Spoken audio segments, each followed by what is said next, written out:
Manfaat zikir. Namun jalma geus bisa zikir dina tiap saat jeung tempat, maka dijamin hiji dibere rahmat jeung ganjaran sakumaha pidawuhna, fadkuruni adkurkum waskuruli wala takfurun.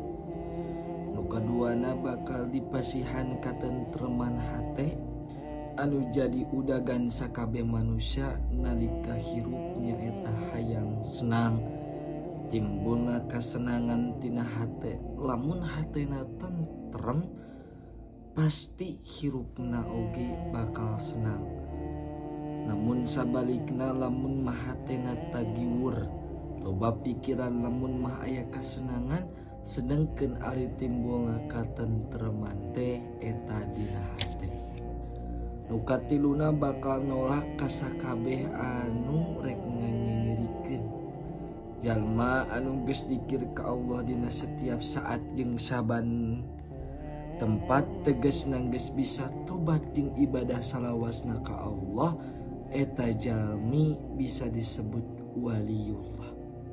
Anu dijelaskeun ku Allah dina hadis kursi, man ada li waliyan faqad adantuhu bil harbi. Sajalma anu musuhan ka wali kami, maka kami nganyatakeun perang ka manehanana. Nu kaopatna bakal dipepeling ku sakabeh manusia jeung makhluk Allah anu sanesna. Nu kalimana bakal diijabah jeung dicumponan sakabeh pamentana. Kusabab kitu demi keselamatan jeung ganjaran jeung supaya diijabah sagala kahayangna, urang perlu eling ka Allah dina tiap waktu jeung tempatna.